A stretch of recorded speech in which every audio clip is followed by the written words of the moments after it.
Assalamualaikum warahmatullahi wabarakatuh. Waalaikumsalam warahmatullahi wabarakatuh. Halo Sobat Cisat, balik lagi di VOC Voice of Cisat edisi Ramadan Insight.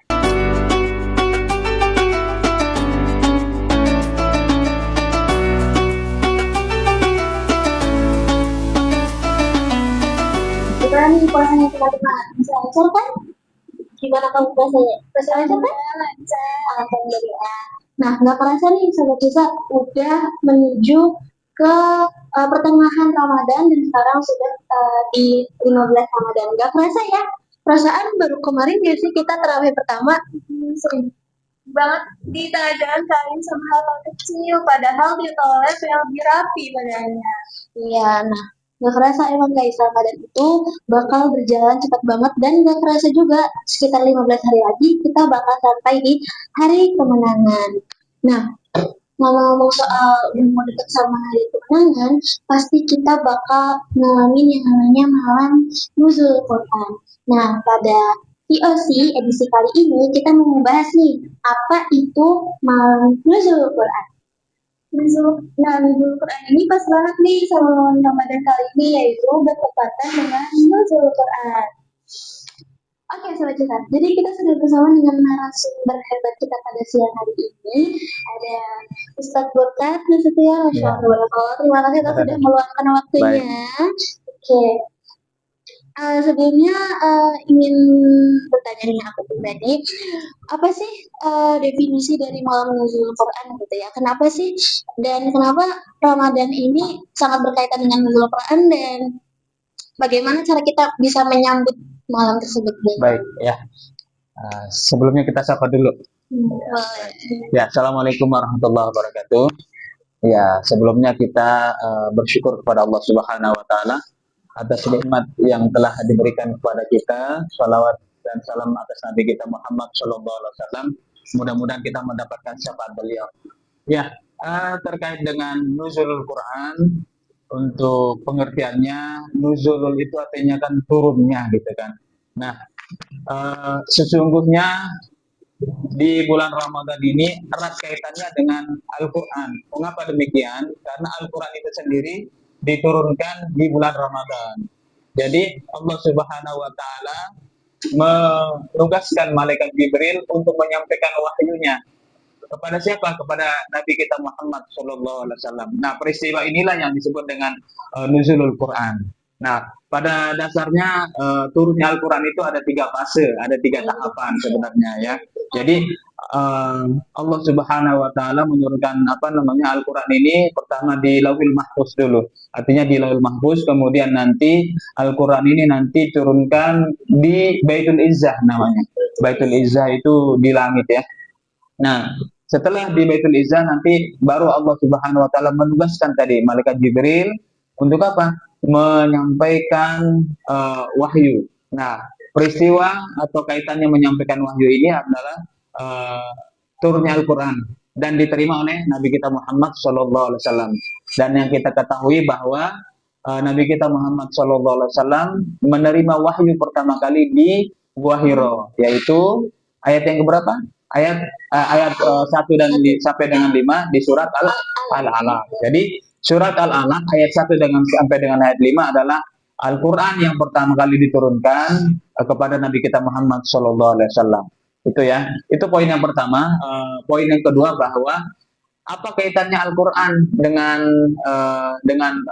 bulan puasa atau bulan Ramadan? Ya, kaitannya sangat erat sekali. Bahwa Al-Quran ini diturunkan di bulan Ramadan. Maka sesungguhnya bulan Ramadan ini adalah bulan yang istimewa. Nah, ini kita perlu tahu nih, istimewanya apa sih gitu kan? Nah, di antara keistimewaannya adalah bahwa amal ibadah kita di bulan Ramadan ini pahalanya dilipat gandakan. Nah, salah satu amalan yang sederhana dan semua orang pasti bisa, ya, pasti bisa, yaitu adalah membaca Al-Quran. Nah, bisanya apa?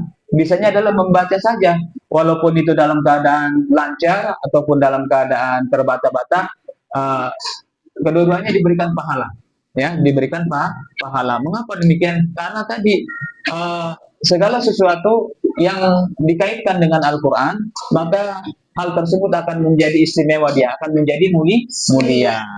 Itu ya. Nah, makanya di bulan Ramadan ini juga kita mengenal yang namanya Lailatul Qadar. Nah, Lailatul Qadar ini juga menjadi mulia, menjadi istimewa. Kenapa sebabnya? Karena pada malam Lailatul Qadar diturunkannya Al-Qur'an. Itu poin yang pertama ya.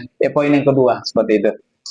Oke, Nah, jadi yang dari kita dapat tadi Nuzul Quran ini benar yang spesial karena ya, diturunkannya Al-Quran Al-Qur'an. gitu ya, dari Lauhul Mahfuz lalu Kemudian Baitul Izzah, lalu Baitul Izzah ke ke Nabi kita Muhammad. Ya, melalui perantaraan malaikat Jibril. Ya. Oke. Dan selanjutnya nih Ustadz, kan malam Nurul Quran ini benar-benar kayak spesial banget gitu kan Iya. untuk bulan Ramadan. Nah, kita nih sebagai generasi muda gitu ya, kan masih banyak banget yang masih belum mengerti gitu, masih belum mengerti maknanya dan masih sering melewatkan gitu Ustaz. Nah, apa sih yang bisa kita lakukan atau kebiasaan kecil apa yang bisa kita mulai lakukan? Kita sebagai siswa di SMK untuk bisa menyambut begitu Iya. bulan Ya tentunya tadi dari pengertiannya kan tadi kita memahami segala sesuatu hal yang dikaitkan dengan Al-Quran akan menjadi mulia, gitu ya, akan menjadi istimewa. Nah kemudian bulan Ramadan ini pun istimewanya apa sebabnya? Tadi diantaranya adalah dilipat gandakan pahala. Apa sebabnya? Karena memang ada satu peristiwa yaitu nuzul Quran. Nah, sehingga apa yang bisa kita ambil hikmahnya atau yang bisa kita ambil pelajarannya bahwa kita harus memanfaatkan momentum ini, ya. Jadi kita harus memanfaatkan momentum Ramadan ini dengan apa? Dengan senantiasa berinteraksi dengan Al-Qur'an, ya. Baik itu kita siapapun dia, ya. Yang apa namanya, yang mampu dalam membacanya secara tartil maupun terbata-bata atau baru mulai belajar, tapi memang kita harus berusaha. Mengapa demikian? Karena Al-Quran ini adalah pedoman, ya. Jadi di dalam surat Al-Baqarah disampaikan Syahrul Ramadan alladzi unzila fihil Quran, bahwa di bulan Ramadan ini diturunkannya Al-Quran hudan linnas, sebagai petunjuk bagi manusia, wa bayyinatin minal huda, dan sebagai ayat Al-Quran ini sebagai apa? Penjelas, penerang gitu kan. Wal furqan. Apa yang dimaksud dengan al furqan? Bahwa sebagai pembeda. Artinya yang membedakan antara yang hak dan yang batil. Apa yang dapat kita bersikap, yang boleh kita lakukan dan yang tidak boleh kita lakukan. Contoh misalkan dalam mengkonsumsi makanan atau minuman, maka seorang muslim atau seorang yang beriman, maka dia mengenal atau harus mengetahui apa yang boleh ia konsumsi dan yang tidak boleh ia konsumsi. Demikian ya. Seperti itu namanya Al-Furqan. Jadi Al-Quran ini diturunkan diantaranya adalah fungsinya sebagai tadi hudal linnas, petunjuk, kemudian wabayyinatin minal huda sebagai penerang, kemudian sebagai Al-Furqan yang membedakan antara yang hak dan yang batil, yang halal dan yang haram, seperti itu. Itu. Berarti di balik itu semua itu mempunyai makna yang besar ya, Ya, besar sekali maknanya, luar biasa. Jadi kita pun harus memanfaatkan momentum Ramadan ini. Mengapa kita manfaatkan? Karena di dalam satu tahun ada 12 bulan. Ya, di antara 12 bulan ini satu bulan istimewa, yaitu bulan Ramadan. Maka jangan sampai Ramadan hilang berlalu. Jangan sampai Ramadan ini pergi begitu saja sedangkan kita tidak mendapatkan manfaat di dalamnya begitu. Maka semaksimal mungkin kita manfaatkan waktu kita dengan apa tadi? Salah satunya berinteraksi dengan Al-Quran. Entah itu kita atau siapapun itu bisa lancar membacanya ataupun tidak. Kenapa? Karena sama-sama dua-duanya diberikan ganjaran pahala. Yang membacanya terbata-bata diberikan pahala juga. Apalagi yang membacanya dengan cara tartil atau dengan cara yang lancar. Dan dalam keadaan apa? Misalkan kalau dia dalam mempunyai keadaan suci atau mempunyai wudhu, maka bertambah pula tuh pahalanya. Kalau dia baca Al-Quran tadi dalam keadaan sholat, artinya dia melaksanakan sholat, dia membaca Al-Quran, maka bertambah juga pahalanya. Atau saat ini kita sedang mengkaji Al-Quran, maka Allah Subhanahu Wa Taala mengutus para malaikat untuk apa? Mendoakan kita, menyebut nama kita, memohon kepada Allah Subhanahu Wa Taala agar dosa-dosa di antara kita atau dosa kita itu diampuni oleh Allah Subhanahu Wa Taala. Begitu, ya. Selanjutnya nih Bapak ada pertanyaan. Hmm. Kalau mau mulai lebih dekat sama Al-Quran itu kan masih sering males gitu ya Ya. Bapak, terus nanti-nantian.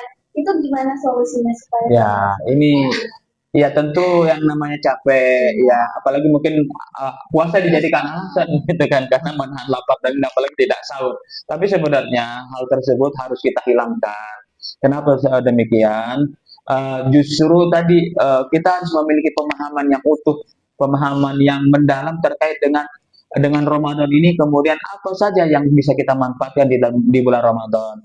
Apalagi kita membahas mengkaji tentang Al-Quran ya. Jadi kalau kita mengerti manfaatnya, mengerti apa yang dapat kita manfaatkan atau yang kita peroleh dari bulan Ramadan ini, insya Allah akan ada apa namanya, akan ada motivasi gitu kan. Kemudian eh, apa namanya, memanfaatkan ini kan salah satunya adalah membaca Al-Quran, dan membaca Al-Quran ini tidak harus lancar tadi, tapi harus apa namanya, dimulai dari hal-hal yang kecil saja. Artinya kita bisa membacanya satu ayat, ya dua ayat, tapi istiqomah. Nah, kuncinya adalah konsisten. Jadi ada waktu luang kita apa namanya membaca Al-Quran walaupun itu ayat demi ayat. Ya, mengapa demikian tadi? Di lain ayat disampaikan bahwa Al-Quran itu sebagai asyifa. Asyifa itu apa? Sebagai apa? Penyembuh. Ya, yang tadinya mager tuh, istilahnya yang tadi mager tuh kan malas gerak tuh ya, malas gitu kan. Maka ketika kita membaca Al-Quran, maka Al-Quran tadi akan mempengaruhi sikap kita, akan mempengaruhi lisan kita, sehingga lisan kita juga berkata ucapan-ucapan yang baik tentunya. Sikap kita juga demikian. Maka kita akan dapat apa? Manage apa ya, sikap dan karakter kita jangan sampai apa merugikan orang lain. Gitu ya. Maka mulai dari ayat atau mulai dari satu ayat, dua ayat per ayat, tapi intinya adalah konsistensi. Itu ya. Nah, kalau misalkan soal konsistensi gitu, gimana sih caranya biar kita konsisten terus gitu Pak? Itu tadi Lanjut tadi. sudah disampaikan, harus mengerti ilmunya. mengerti Kalau ilmunya. mengerti ilmunya berarti paham gitu. Oh, kalau di bulan Ramadan ini saya akan mendapatkan pahala yang besar.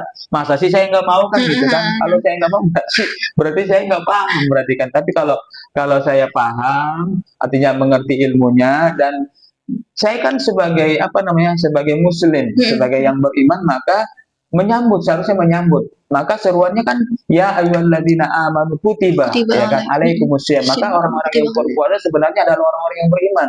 Jadi tanda keimanannya adalah dia berpuasa dengan apa? Dengan menahan lapar dan menahan apa, lapar dan haus. Kemudian bukan hanya lapar dan haus yang ditahan, tetapi juga apa namanya, hal-hal yang dibolehkan sebenarnya kan, seperti menahan nafsu gitu kan, dan lain sebagainya.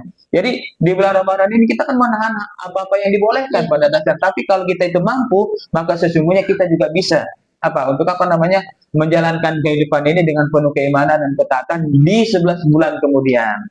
Apalagi tadi apa namanya, sederhana, eh, Tapi punya makna yang punya besar makna. gitu. Masa sih kita nggak mau membaca Al-Quran ayat demi ayat gitu kan? Padahal kita mengakui kita adalah orang sebagai Muslim, dan Al-Quran adalah sebagai kitab suci kita, dan ia adalah pedoman. Gitu ya. Oke, terus aku juga punya pertanyaan nih. Kan kalau untuk wanita ya Ustadz ya, seringkali memang ada halangannya gitu ya untuk membaca Al-Quran. Bagaimana nih? Kita tuh sebenarnya mau gitu loh untuk baca Al-Quran, mau untuk memperdalam, tapi ketika halangan dan gimana caranya biar kita tetap merasa dekat dengan Al-Quran itu. Di samping kita nggak bisa membacanya gitu. Ya, baik. Pertama kita pahamkan dulu persepsinya ya, bahwa apa namanya, halangan tadi sebenarnya bukan sebagai penghalang. Nah, itu ya, halangan bukan sebagai penghalang. Mengapa? Karena itu adalah kodrat sebagai seorang wanita, dan justru itu adalah suatu apa namanya, yang patut disyukuri. Mengapa demikian? Karena memang berbeda antara laki-laki dan perempuan. Justru dengan apa namanya, dengan adanya datang bulan tadi, maka akan menjadikan tubuh seorang wanita itu menjadi sehat, karena dia akan mengeluarkan apa namanya, kotoran-kotoran penyakit yang melalui haid itu gitu kan. Nah, bagaimana kalau kita kaitkan dengan ibadah? Maka tadi halangan jangan sampai menjadi penghalang. Jadi apa yang bisa kita lakukan, dapat kita lakukan. Salah satunya adalah tadi membaca Al-Quran tadi, ya kan, tidak langsung apa namanya, menyentuh mushaf. Kita punya hafalan, barangkali yang kita hafal, kita juga bisa menghafalnya, atau mungkin dengan berzikir. Karena kalimat-kalimat zikir itu diambil dari Al-Quran. Kalimat yang sederhana misalkan doa yang dimunajatkan oleh Nabi Nuh misalkan, ya kan, la ilaha illa anta inni kuntu minaz zalimin, itu bisa kita dawamkan, bisa kita wiridkan. Atau kita mau juga dengan kalimat-kalimat yang pendek, bisa dengan memohon ampunan kepada Allah Subhanahu wa taala. Misalkan astagfirullah, itu yang pendek sekali kan? Atau kita bisa tambahkan lagi astagfirullahalazim wa atubu ilaih. Atau ditambahkan lagi astagfirullahalazim wa atubu ilaih. La ilaha illa anta, ya kan, inni kuntu minaz zalimin, subhanaka la ilaha illa anta inni kuntu minaz zalimin, begitu ya. Jadi Al-Quran ini sebagai tadi, kembali lagi sebagai apa namanya, petunjuk. Maka wirid kita, zikir kita juga senantiasa memang diambil dari Al-Quran gitu. Berarti selain baca Al-Quran itu kita bisa kayak zikir, Ya, betul. gitu. Ya, setiap amalan, apa saja amalannya. Jadi amalannya bisa tadi apa namanya, membaca Al-Quran, menghafal Al-Quran, kemudian berzikir, apalagi banyak yang lain. Tentunya apa? Man shoma Ramadana, kan gitu kan? Atau man qoma Ramadana imanan wa ihtisaban. Imanan artinya dengan penuh keimanan bahwa perintah puasa, perintah amal-amal yang lain ya, misalkan dengan bersedekah, berinfak, kemudian ada zakat fitrah di bulan Ramadan ini kan gitu kan, itu adalah perintah Allah Subhanahu wa taala yang mesti harus kita lakukan. Itu yang pertama syarat. Yang kedua adalah ihtisab. Ihtisab itu artinya dengan penuh kesungguhan, dengan penuh hati-hati. Hati-hati artinya bagaimana sih? Kalau ada lubang di jalan, ketika kita melewatinya, maka kita harus apa? Menghindar.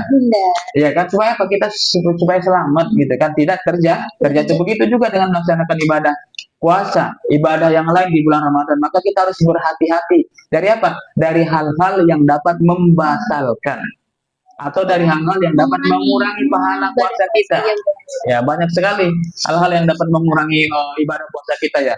Apa misalkan dengan kata-kata yang buruk, yang kotor gitu kan, atau dengan apa ya, misalkan dengan sikap kita yang mungkin merugikan orang lain. Kita puasa tetapi lisan kita masih menggunjing misalkan gitu ya. Kita berpuasa tetapi masih apa namanya, suka melukai hati orang kan gitu. Ini jangan sampai, ya jangan sampai. Memang kata Nabi juga, atau Nabi kita mengingatkan betapa banyak orang yang berpuasa tetapi nggak dapat apa-apa katanya kan gitu ya. Tidak dapat apa-apa, hanya lapar, ya hanya menahan lapar dan haus saja kan gitu. Hanya dapat itu saja. Kan rugi sekali. Padahal puasa ini ganjarannya apa? Tidak terbilang. Kalau tidak berbilang berarti melebihi bintang di langit gitu kan, tidak ternilai. Kenapa demikian? Karena Allah Subhanahu wa taala yang menjanjikan yang akan memberikan pahalanya secara langsung gitu kan. As-saumu li, kata Allah ya. Jadi puasa itu adalah milikku, wa ana ajzi bihi, dan akulah yang kelak yang akan memberikan ganjaran pahalanya. Kelak akulah yang akan memberikan pahala balasan pahala dari puasa yang dilakukan oleh umat manusia ya, oleh hambaku, seperti itu ya. Berkaitan dengan Quran, itu tepatnya kapan malam nuzul Quran? Nah, malam nuzul Quran ini tepatnya kapan ya? Jadi untuk malam nuzul Quran ini kita ke yang mana dulu nih turunnya nih, atau dari turunnya? Kalau berkaitan dengan nuzul Quran ini identik dengan diturunkannya Al-Quran kepada Nabi kita Muhammad Shallallahu Alaihi Wasallam.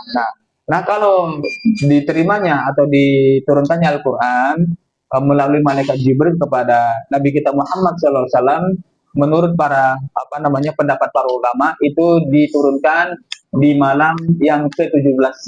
Artinya di Ramadan yang hari yang ke-17 atau 17 Ramadan begitu ya.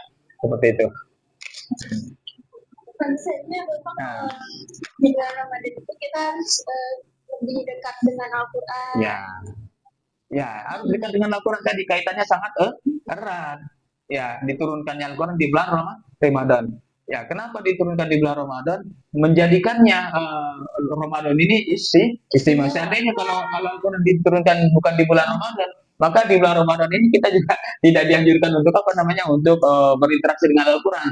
Tetapi pahamilah bahwa ketika segala sesuatu disandingkan didampingkan dengan Al-Quran, maka dia akan menjadi istimewa dan mulia. Contoh, tadi dalam setahun itu ada 12 bulan. Mengapa bulan Ramadan lah yang menjadi istimewa, bukan di bulan-bulan lain? Kalau di bulan lain mungkin kita ketika kita berinfak, ganjarannya ya diberikan berapa? 10, kemudian 100, kemudian 700 kelipatannya. Tetapi kalau di bulan Ramadan berlipat-lipat. Gitu ya. Berlipat-lipat apapun ibadahnya. Apapun ibadahnya, apapun amal ibadah yang kita lakukan di bulan Ramadan, maka ganjaran pahalanya berlipat. Gitu ya. Nah, kalau di bulan lain maka normal kembali dia. Normal. Artinya pahalanya misalkan ketika kita sholat wajib atau sholat fardu kan itu kan diberikan ganjaran pahala 27 derajat. Nah, seperti itu terus. Tapi kalau di bulan Ramadan bukan 27 derajat lagi tetapi berlipat. Nah, itu bulannya. Bagaimana dengan apa namanya? Malaikat. Malaikat yang kita ketahui ada 10 yang wajib kita imani ya. Ada yang istimewa di antara para malaikat. Kalau malaikat Jibril itu jumlah sayapnya ada 600 sayap. Nah, iya. Jadi ketika malaikat Jibril membentangkan sayapnya, maka alam semesta ini akan gelap.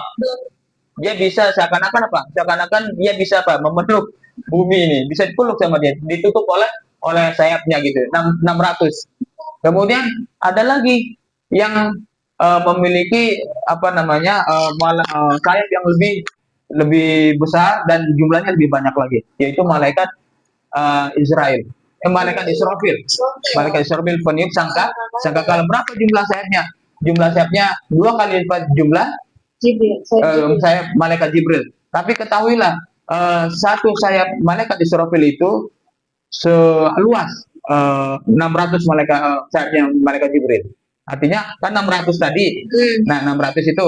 Nah, yang 600 itu sebanding dengan satu sayapnya. Ya, malaikat Israfil.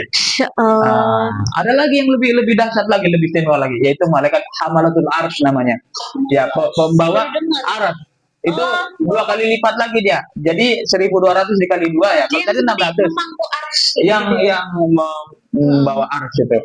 Jadi jumlah sayapnya 2 kali lipat dari malaikat Israfil. Jadi berapa? 2400.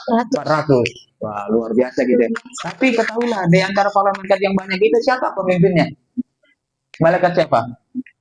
Nah, tadi siapa yang membawa atau memiliki tugas menyampaikan wahyu siapa? Jibril. Jadi pemimpin para malaikat itu adalah malaikat Jibril. Walaupun tadi jumlah sayapnya kalau kita katakan, kalau kita analogikan jumlah sayapnya kan tidak sebanyak malaikat yang lain, tetapi siapa pemimpinnya yang diberikan tugas memimpin para malaikat, yaitu malaikat Jibril atau Ruhul Amin.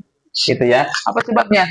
Kepadanya ada tanggung jawab menyampaikan wahyu, sebab Al-Quran itu. Dan siapa manusia terbaik dan siapa manusia pilihan di antara manusia-manusia yang diciptakan oleh Allah? Siapakah? Nabi Muhammad. Apa sebabnya? Sebabnya apa? Ayo, tadi sudah dikaitkan dengan Al-Quran. Kalau Nabi Musa diturunkan kitab Taurat, Nabi Isa kitab Injil, Nabi Daud diturunkan kitab Zabur, ya kan? Nah, bagaimana dengan Nabi Muhammad? Nabi Muhammad mendapatkan apa? Tugas mengemban wahyu. Nah, wahyu ini nanti tertulis dalam Al-Quran sebagaimana yang kita pahami Al-Quran yang kita baca. Gitu kan. Nah, siapa manusia terbaik? Siapa para pemimpin para nabi? Yaitu Nabi kita Muhammad Shallallahu Alaihi Wasallam. Istimewa Nabi kita ini. Apa keistimewaannya? Banyak sekali. Di antara yang dapat kita ambil manfaat dari keistimewaan Nabi kita adalah kita bersolawat. Jadi ketika kita bersolawat mengucapkan solawat satu kali, Allahumma sholli ala Sayyidina Muhammad wa ala ali Sayyidina Muhammad. Misalkan demikian ya. Jadi ketika kita bersolawat kepada Nabi kita Muhammad Sallallahu Alaihi Wasallam satu kali, maka Allah akan memberikan 10 kebaikan buat kita, gitu ya. Jadi maka hendaknya kita senantiasa bersolawat, begitu ya, untuk kita menggapai kebaikan tadi, apalagi di bulan Ramadan, gitu. Maka tidak ada alasan untuk mager, tidak ada alasan untuk apa bahasanya tadi itu.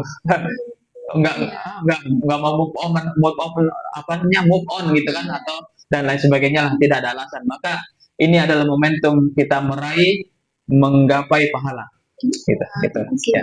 Nah, Boleh stop dulu nggak sih? Aku dulu. Sebentar dulu. Nggak dia enggak. Jadi kita review materi dulu. Oh boleh, nanti aku nambahin. Jadi apa yang diomongin Pak Berkat lagi tadi di review gitu. Kalau yang terus sama kayak dulu. Boleh sih, tapi boleh kamu dulu ini nanti aku tambahin dikit. Iya. Udah.